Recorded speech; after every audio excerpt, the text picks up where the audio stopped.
Hi. Don't This away from me. Don't get this. Okay.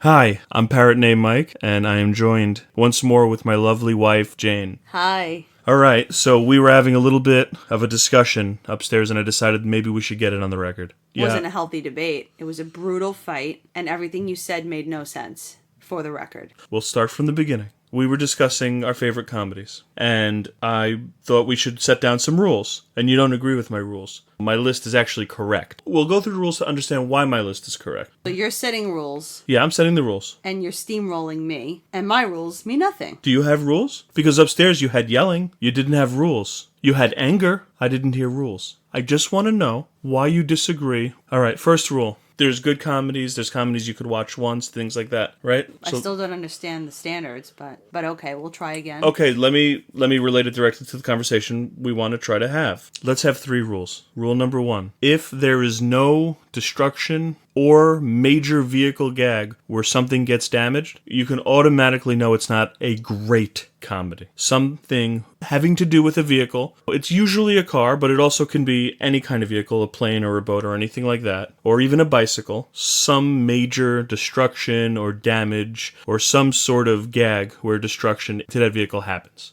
That's the first rule. The second rule, it has to be funny more than one time. If you watch it once and you laugh and then you watch it again, it's not funny. In other words, there are no Adam Sandler movies on these lists. Because the first time you watch it, you might laugh. But no one watches an Adam Sandler movie multiple times and laughs at the jokes multiple times. And for the third rule, I'm going to give it to you. I disagree with your first 2 rules. No, you can't because I'm right. You're wrong, and I'll explain why. All right, just seriously then, explain why. First of all, it has to be funny more than once. There are movies that I did not find funny in the theater, but then I watch it on TV, and they're a little funny the second time. I was too judgmental. So already disproven. No, I didn't say that it didn't have to be funny the first time. I says it has to be funny the second time. So no, you said that it has to be funny every time. But there are movies that I acquire a taste for over time. I said it can be funny the first time. No, you didn't say that. You said it has to be funny every time you watch it, not just once. Right. But if it wasn't funny the first time and you didn't like it as a comedy, then you go back and watch it and you like it, and then you go back and watch it again and you like it, it qualifies. No, it doesn't. Yes, it does, because what if you weren't in the right mood or you didn't get it the first time? Like the movie The Departed. It's not a comedy, but when I first saw it, I didn't really like it. By the 10th time I watched it, I consider it one of my favorite movies of all time. So here's the problem with this. You have to talk about what constitutes a comedy, because you're saying that it's a comedy off the bat. What defines a comedy? A comedy could be a serious movie where you find certain parts funny, like Casino. Casino is an example of that for me. It's a drama. It's somewhat historically accurate. It's mostly deadly serious. It has a lot of violence in it, a lot of foul language. But there are scenes that I'm rolling on the floor laughing. But that's not considered a comedy. Yeah, it's not considered a comedy. If you put Casino on your list, you've failed the mission of picking comedy movies. A comedy movie is a movie that from beginning to end has one purpose, and that is to make you laugh. It can have a moral, it could tell you a story. But what if your humor is twisted? What if you think that certain things are funny that other people don't find funny? That's why we have Bill Murray. I find Casino hysterical. It's hysterical, but it's not a comedy. It's a drama. But it's funny for me. I'm laughing more in that movie than a lot of movies that are supposed to make me laugh, like Dude, Where's My Car? I barely laughed in that movie, but in Casino, I'm hysterically laughing. Why? I don't know anyone who laughed in Dude. Actually, there is a funny part where he's like torturing the dummy. So remember Dude, Where's My Car when they're torturing the dummy? Yeah. That is pretty funny. It's silly humor, though. Like, I'm genuinely laughing in Casino. You're not actually putting Casino on a list of comedies. I am.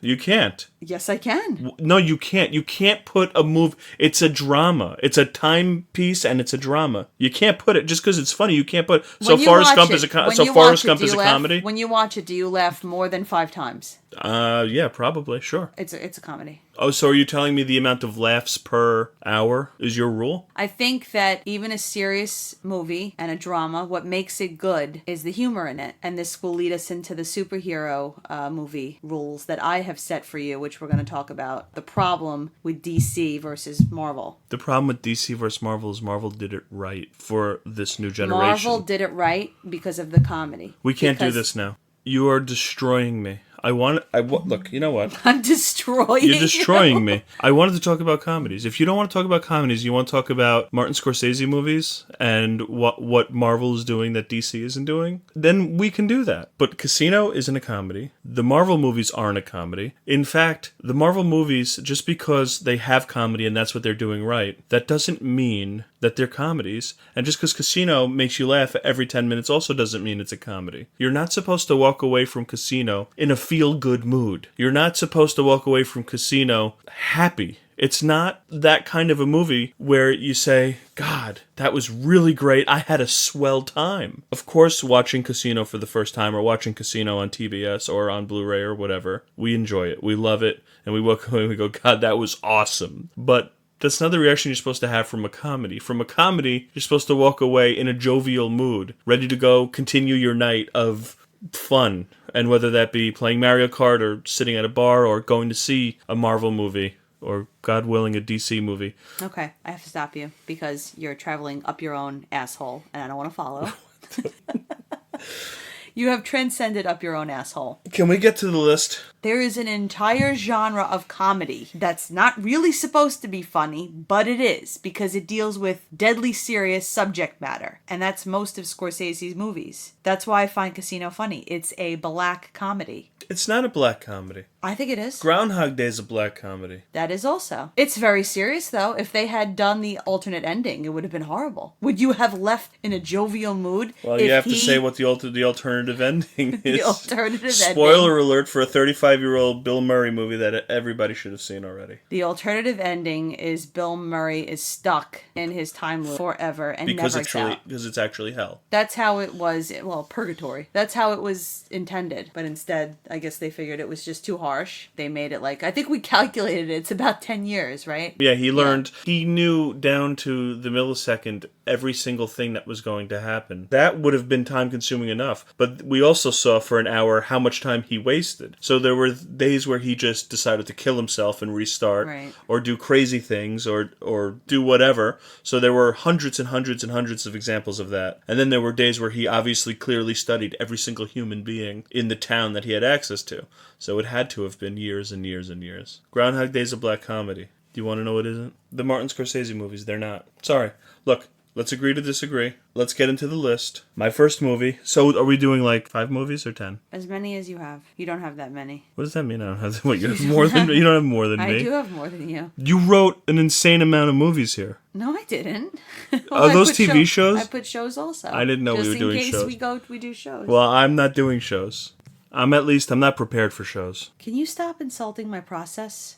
Let's continue with your list. Okay. I mean, it's so short. It's just so short. What I mean, you find nothing funny, apparently. That's not true. You have like 5 movies, and they all have a car? They all have someone crashing a car? Why don't you flip your own car over? You're nuts. Can I say my movies now? All right. In no particular order. Right. Here are the funniest movies ever. The funniest 6, 7 movies. Actually, I have 9. No, I was going to put About a Boy, but it actually doesn't have any cars in it. I'm sorry, I thought you wrote your name on the first line. Like you're taking a test. All right, let's see how these fit into those 2 categories. Here's my list in no particular order, but I'm going to save the last one I know is my favorite of all time. So 1, Men at Work, Charlie Sheen and Emilio Estevez. Men at Work. Because there's a destruction of a vehicle? There is lots of destruction of vehicles in that. Is that why you find it funny? No, that's not why I find it funny. It's just... So if there was no destruction of a vehicle, would it still be funny? I don't think that it would rise to the level of one of the all-time greats. The all-time great comedies have that element in it. For some reason, that's a common element in what I think are the all-time greatest comedy movies. And I think that most of the movies on your list are going to have that element too. So hear me out. So Men at Work, As Good as It Gets, Beavis and Butthead Do America, Groundhog Day, What About Bob, Miss Doubtfire. And this is, now the next two are my two favorite movies, my favorite comedy movies of all time. And depending on my mood, one is going to be one and one is going to be two. So I'll just say them in my mood for tonight. The Money Pit, and then the king of all kings, Tommy Boy. That's my list. And I couldn't read my own writing. I forgot to say My Cousin Vinny. As Good as It Gets doesn't have a destruction of a vehicle. There's a whole car gag. A car gag? Yeah. Because they're riding in a car, taking a trip? Yeah. So you're expanding your rules to fit your argument. I hate that this is recorded, because I would have said I never said it had to be destroyed, but now I can't say that. You said destruction of a vehicle. I think what you meant to say was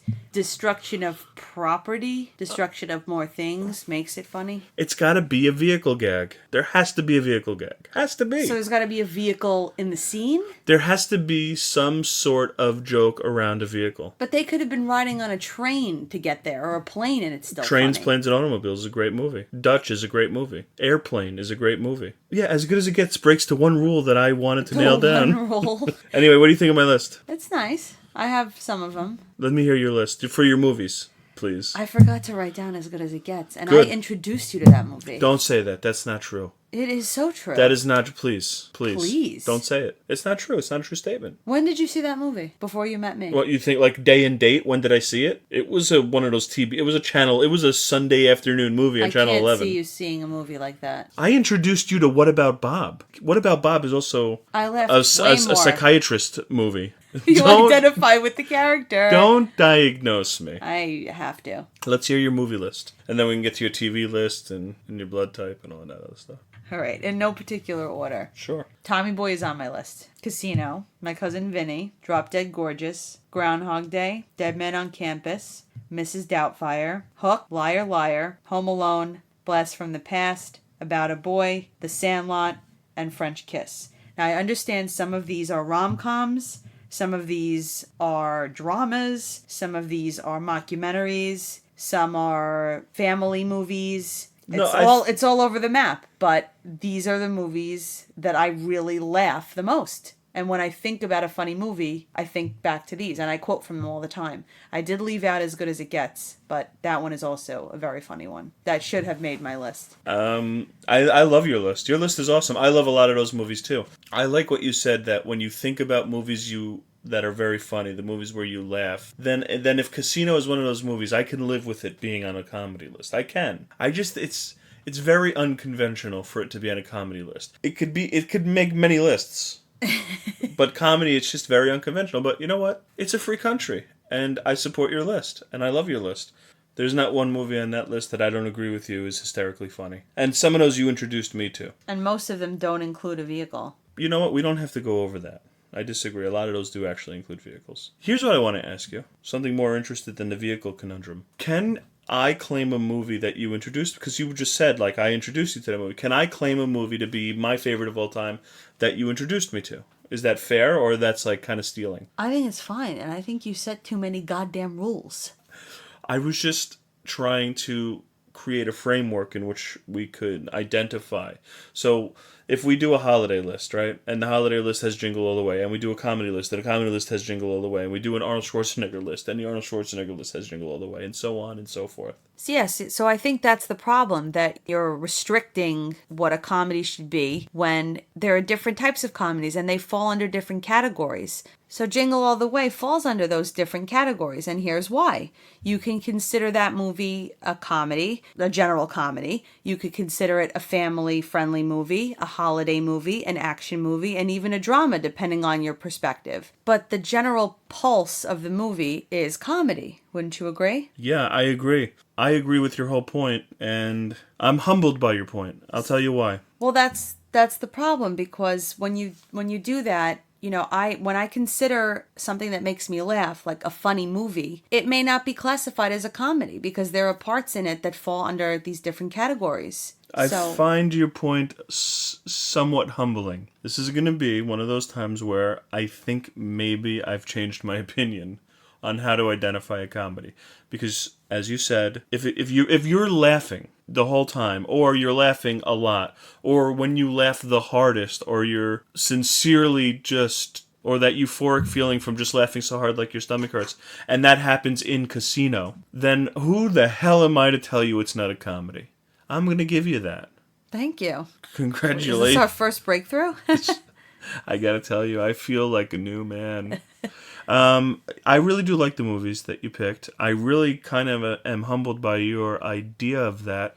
And I think somewhat in a sense, in the modern era, like, this like Instagram era we're in, where certain things, labeling certain things is not politically correct, or mislabeling things that want to be labeled and is not politically correct and all of that. I think that you're onto something with the idea that anything could be a comedy if it makes you laugh, right? So, like, I guess what you're saying is like a so bad it's good movie. Right. It's not intended to be a comedy. Right, and that was my earlier point, that when you watch a movie and you don't like it in the theater, but then you watch it on TV and then it just becomes funny. Certain thing, and I don't think it's because, on that day I wasn't in the mood. There are certain things that I have to watch a few times and realize the silliness of it. Do you have any so bad it's goods? For me, one of those was probably like Bridesmaids. So I think we saw that in the theaters. Yeah, but that's designed to be a comedy.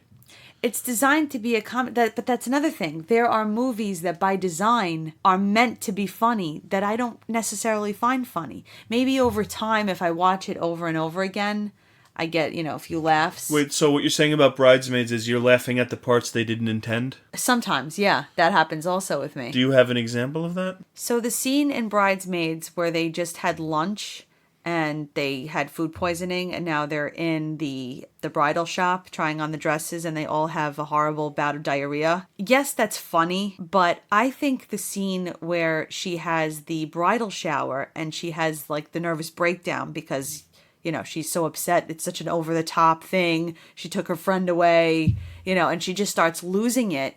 And the frustration, she's just like, are you effing kidding me? And then just destroys things. I think that is funnier than the diarrhea scene. But I think the diarrhea scene is a more silly scene. Whereas this was kind of like somebody actually at their breaking point. I think that resonates more with me because of the falling down humor. Falling down humor. But I have to explain what that means. Yeah, we'll explain that in a second. But that is all. Isn't that designed to be funny, or you don't think the directors intended that scene to be? You don't think that? I think they intended it to be funny, but I think it depends on what you find funny and what resonates with you. Because there are certain things that, okay, this by definition, everyone should laugh. We've all been there. We've all had food poisoning. We've all. I remember once I got diarrhea in Toys R Us, and I was taken at probably like 7 or 8 years old into a broom closet, and I shit myself like really badly. Wait, so you were taken in a broom closet in Toys R Us? It was like a broom. There was a toilet and there was a broom, and it was a closet. It wasn't really a bathroom. That's what they considered a bathroom in the early 90s. I gotta ask you, who took you into this mysterious room? My father. Your father has some good stories about that was the only bathroom, and it wasn't even really supposed to be for the public. And I went at 7 or 8 years old. I was crying. Did I ever tell you about the time? So maybe that's why I don't think that it's funny, because maybe like in my mind I'm traumatized by that moment.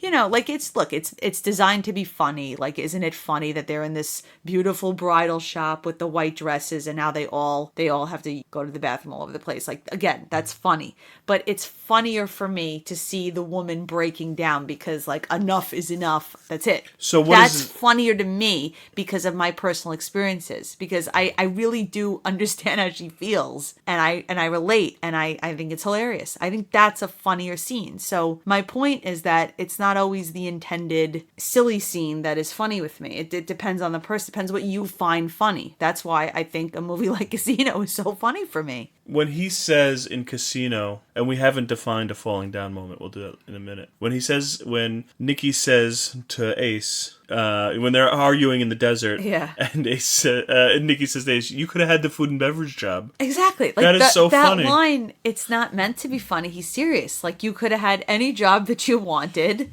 but you wanted to go on TV. And then his answer is, I wanted a platform. But it's so funny. But it's funny. But why is it funny? It's funny because, first of all, he said the position. And the position is funny. Like, the food and beverage. Like, that is funny. Like, I don't know why it's funny. It's funny. just funny. You're right about that.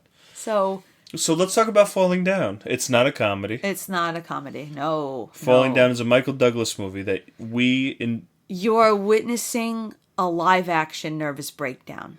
in real time. In real time. In real time, from start to finish. He was just fired that day. You learn that, he lost his family. The ex-wife is preventing him from seeing the child. So basically, all of the conditions are right for a nervous breakdown. He's sitting in traffic. I believe he has a broken air conditioner, so he's sweating profusely. I don't just mean traffic. I believe that they've been stopped for hours. Like there's The road work. The road work. There's a catastrophic situation going on, and he hasn't moved. He doesn't have air conditioning. He just got fired. He's fired in a time where his position became automated by computers. So in the movie they actually get into it that he's obsolete. He's no longer financially viable. So it's pretty much the worst thing. It's a huge blow. I mean, his manhood has suffered. I think he lives with his mother, Who's crazy. who's a little nuts. She's a little loopy. She means well. She's letting him stay there on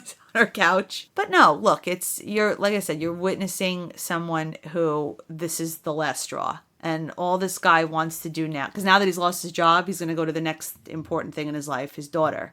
And he is not even allowed to go there to bring a present to his daughter. And he's very upset by this. So he loses it. He gets out of the car, abandons the car, and he punches the guy in front of him, the guy that was parked in front of him, yelling. This may actually beeping. This may be a comedy based on your rules. What about the scene in the fast food place where he orders the thing and they say, "Sorry, sir, lunch doesn't start till 11:30," and he says it's 11:15, and then he pulls out the gun, and they're like, "Oh my God, we'll make you lunch," and then they give him the hamburger, and he goes, does this hamburger look like what's on the picture?" Right, it's funny, but that's like shock value funny, because you're dealing with something very serious, but it's kind of like shock value, right? But does it count as a comedy now that we're thinking about it? Maybe it does. It's a very dark. It's a very dark comedy. I mean, there are scenes in that movie that are too rough, too dark, too rough for this recording. Yeah.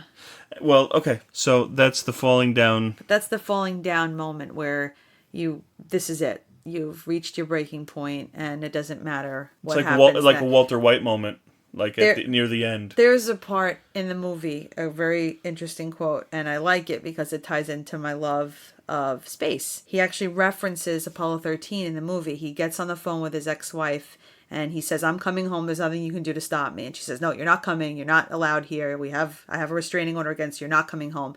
And he's like, "Look, I've reached the point of no return." And he starts talking about how in Apollo 13, when they were reaching the dark side of the moon, they lost contact with Houston. And no one knew. They were gone for hours. It was radio silent, and nobody knew if they were ever going to come back, if they were going to pop out from the other side, and you would hear their voices that they were still alive. And it was kind of like, I think he says like something to the effect like, well, right now I'm on my way, like I'm on my journey, and everyone's just gonna have to wait and see if I pop out.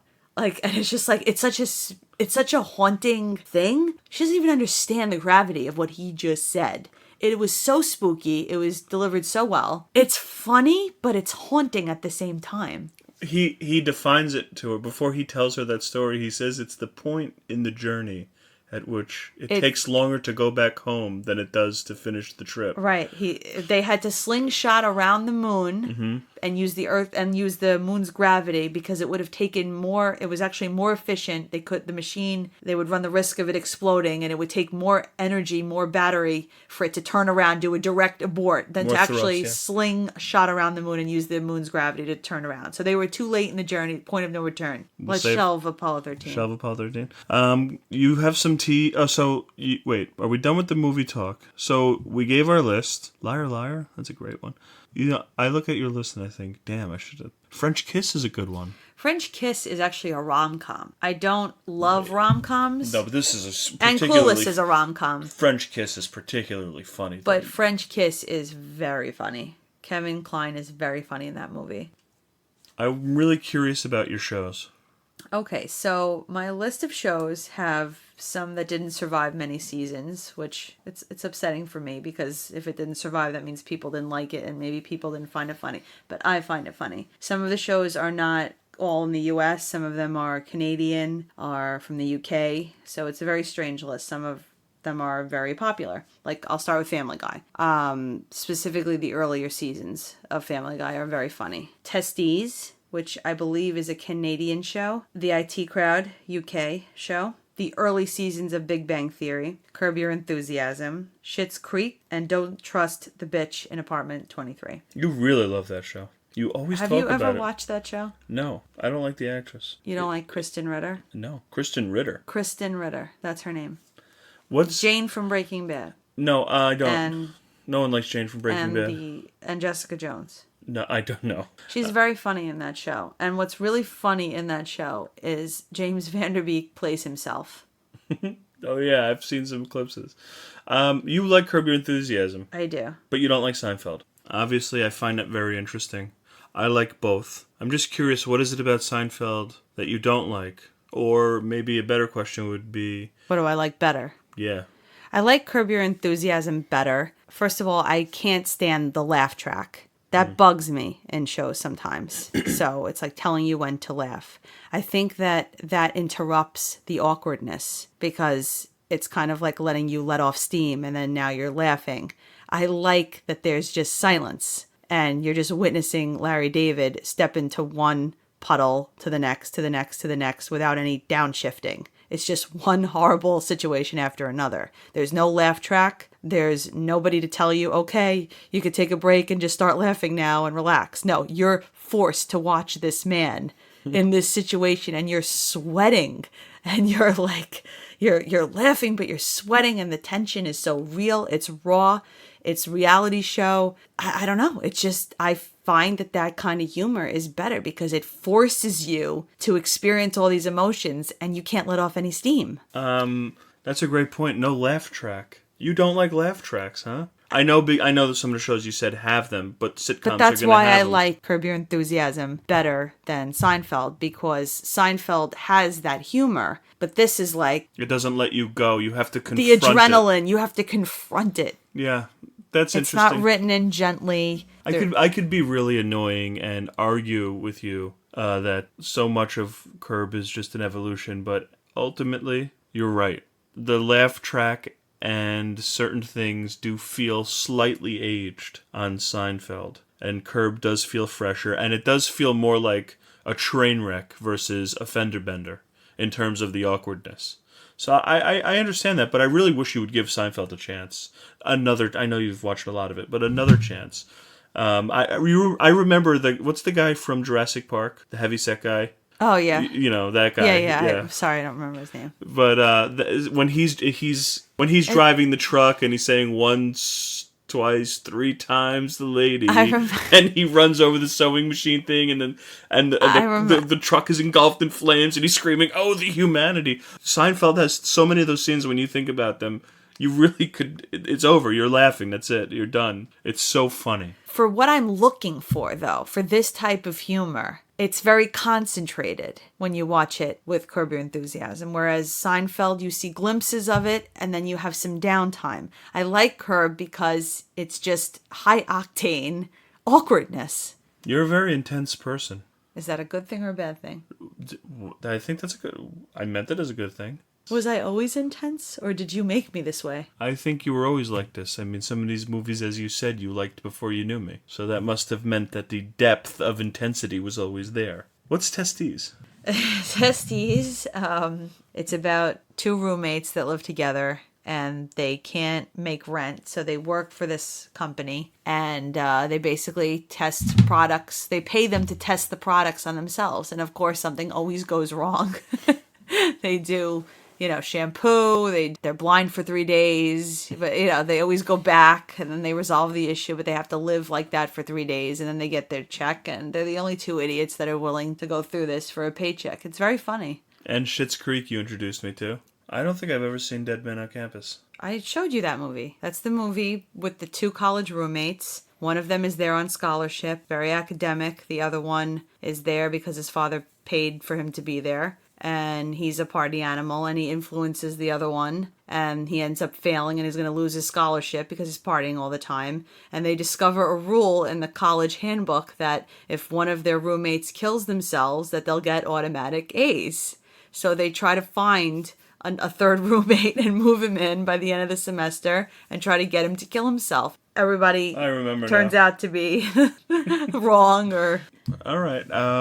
What's the other movie, that Christopher Guest movie that you make, Drop Dead Gorgeous? It's not Christopher Guest. That's not a Christopher Guest? No, Who but it's directed? the same type of mockumentary style. Like Kirsten Dunst, right? Kirsten Dunst is in it. Kirstie Alley is in it. Very, very funny movie. They're being interviewed by this camera crew about a small local teen pageant. And it's just, I mean, that's a dark comedy. This is a dark comedy. Right. That's the one where the mother gets the beer melted to her hand. The beer is melted to her hand. Let's talk about the two movies I think we agree on real quick. Sorry, I was thinking about the ending scene where the swan gets set on fire. And The Swan Ate My Baby. the swan ate my baby. Yeah, that's good. What do you like? My Cousin Vinny or Tommy Boy? Either one. Either one you could watch. I could watch at any moment Honestly, in my I life. think that my number one movie is My Cousin Vinny. That's my number one comedy. You know what's interesting about My Cousin Vinny? It falls very nicely into your set of obnoxious rules because a car is somewhat destroyed,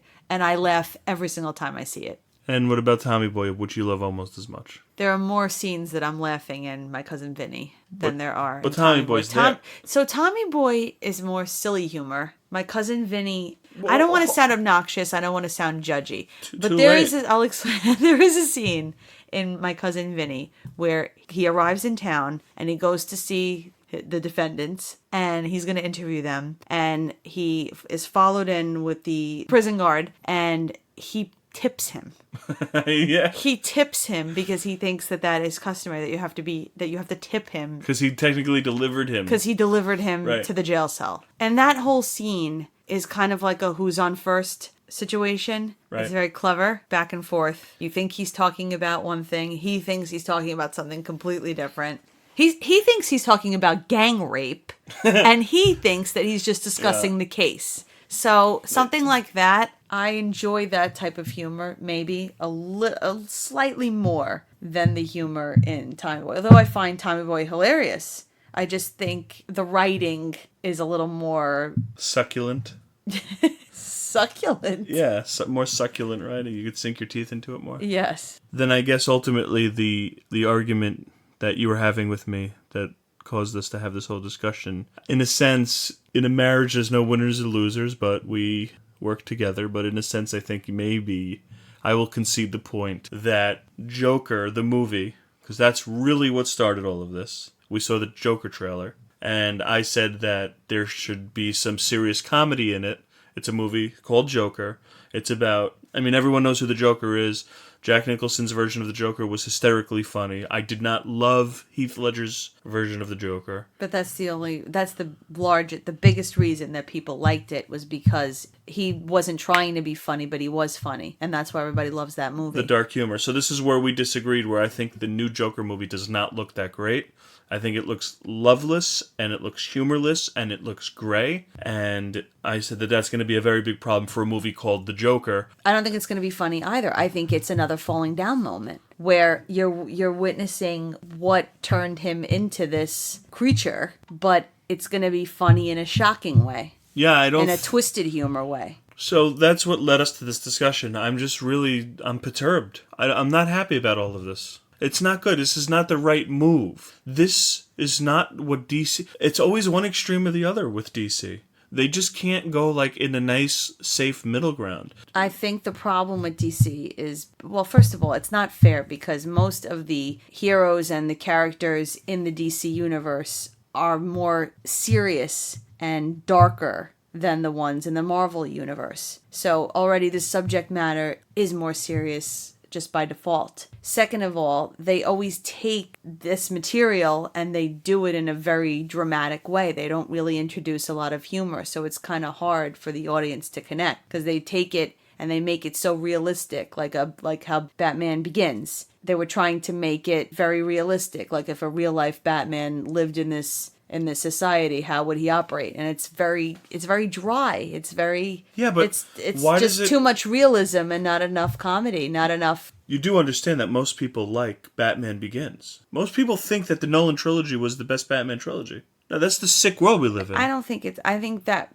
the people that say that was their Batman because that is the Batman that they grew up with. That's this generation. I know why you like the Michael Keaton Batman. It's because that movie did it right. That movie had Joker, Jack Nicholson, and he wasn't some deadly serious, obnoxious hipster Joker. Right. And that's exactly what we're getting with Joaquin Phoenix. It looks like they're just doing the Heath Ledger Joker origin story. That's it. They're just switching up the time, and they're doing the origin story for what will eventually be the Heath Ledger Joker 10 years down the line. I agree with you. It would have been nice if we got a really good Batman with a really funny Joker, and then years down the line they decided to take a real life look at how Joker became this person and make it more of an autobiography. Then it would have been fine. But the problem is you have too much seriousness in this universe that now you're just jaded and you feel upset because now here's another one. So Aquaman was a joke. Wonder Woman was a good watch once or twice. There's no humor in those. Aquaman has lots of humor. It just falls flat. It's not humor. It doesn't work, maybe, but... It's not light humor. It's a few witty comebacks, a few things like that. But it's not light. Spider-Man is light. Tobey Maguire's Spider-Man? Yes. Tobey Maguire's Spider-Man is a pretty heavy movie.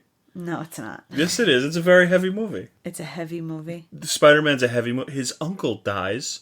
He accidentally kills the guy who killed his uncle. He's lied to his Aunt May about it. He's lied to his Aunt May about him being Spider-Man. He steals his best friend's girl, who he was in love with originally, and his best friend knew it. His best friend's father becomes a supervillain and mass murders people. But that's the whole... And then there's an emotional and an emotionally abusive scene at the Thanksgiving table. So again, you can have all of this seriousness, but you could also have the comedy. First of all... No, but you said it's not a heavy movie. It's not. It is a heavy... And then Spider-Man kills his best friend's father. And then Spider-Man still gets the girl at the end. I mean, if you're Harry Osborn at the end of that movie, how are you not supposed to kill Spider-Man? He's a superhero. He's a teenager. He's really good at compartmentalizing. He's got to save the girl. There are more important things. He can't be obsessing and grieving the entire movie. Life goes on. He has more important things to do, like save the city. That's the humor. That's the levity. I understand. I didn't say it didn't have humor. I said it was a very heavy movie. But that's the genius of Spider-Man, of this Spider-Man. The character Spider-Man is not a jaded, falling down character. This isn't somebody suffering from PTSD and now doesn't have some kind of elaborate revenge, and that's his motivation for what he does. He's genuinely trying to help people, and he's trying to pursue a relationship with a woman during this time. Batman lost both of his parents. He witnessed their murder. So that is his entire motivation for why he becomes Batman, because now it's all about revenge. So he took something bad that happened in his life and he kind of went to the dark side, whereas Spider-Man dealt with personal loss differently. Some would even argue in a more healthy way. So I think that's why a character like Spider-Man you can have more fun with, because his outlook on life is different. He's a kid. He's having fun with it. For Batman, this is very real. It affects every part of his life. He's not able to have a normal relationship, really. Spider-Man affords you a little bit more in the sense that you can have a little more fun with it. Whereas Batman is just all darkness. And then when you introduce other characters, the only hope for Batman to be funny is when you introduce other characters like Joker. Whereas Spider-Man himself is funny. That's just his character. He makes these little remarks here and there. He talks to himself. Yeah. He's sarcastic with the bad guys. There's the general levity in the way that he communicates. So I think that's why these DC movies don't do as well as the Marvel movies, because Marvel has these characters that are by default less serious. Yeah, but then why would DC... Okay, I agree with you. You're 100% right. And it's hard for a person to look at a superhero taking himself so seriously. Captain America takes himself pretty seriously. Thanos took himself... Right, but he's in a movie with other characters that are funny. Yeah, but I don't know why we should have a Joker movie that has no humor in it. Maybe it's going to be a dark comedy. So that's why I'm conceding. The reason I'm conceding is because you've convinced me. Look, if you can convince me that Casino should be on a comedy list, and you have, then you can convince me to give this Joker movie a chance. I definitely think you should give it a chance. I really like Joaquin Phoenix. I think he's a good actor. I think he'll do a good job. He was a really good villain in Gladiator. I think he'll be well received. I definitely think he's taking acting tips from the Heath Ledger. He's going more Heath Ledger than Jack Nicholson. But I think you're going to see parts of it, especially with the clown scenes from the trailer, where it is going to be a little like loopy humor, like a little wacky. I hope so. Almost mimicking the Batman the Animated Series Joker. Or that's also Jack Nicholson, where he's insane, where he's laughing and giggling and dancing, and then he sprays acid in someone's face. Right. Or when he holds up the mask of his ex-girlfriend and says, "Oh, well, she pushed herself out a window, so it's time for me to make some new art." You know, that kind of real total... It's demented humor. Demented humor. Demented humor. So I think they're going to have fun with that. But I do think that it's also going to explore Joker in a serious way, because people maybe are genuinely curious and want to know how he became Joker. It looks to me like the Heath Ledger Joker origin story. But they're changing the time. But origin stories are very good. We have had this discussion, well, I'll call it a fight. We've had brutal fights about why origin stories are better, but that's my opinion. That's maybe a fight. We'll save that for another day. That's a fight for another recording. Well, thank you so much for joining me on this talk. I'm glad we were able to suss out that you were right. Once again. You're not always right. First of all, I don't enjoy always being right. It's very lonely at the top.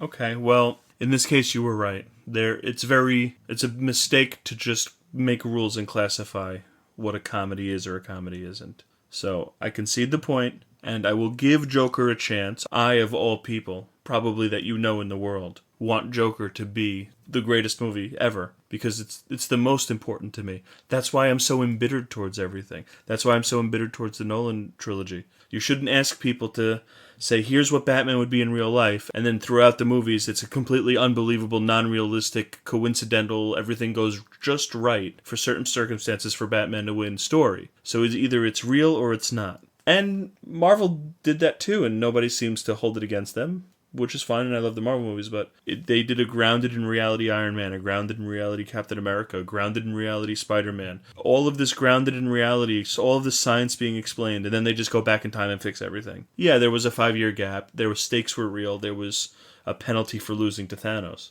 but ultimately, they just went back in time to fix everything. So I don't need my comic book movies to be real. I need them to be good. So... with that being said, I want to ask you if you have any final thoughts. I just think that you should not go into this thinking this is a DC movie, because I think with that, you're going to automatically hate it. Try to look at this as just an independent movie, an independent director, an independent take on an origin story for Joker. Don't attach it to any universe. Just take it for what it is, and then you may enjoy it more. I think you're probably right. Well, Jane, thank you so much for joining me tonight. You're welcome.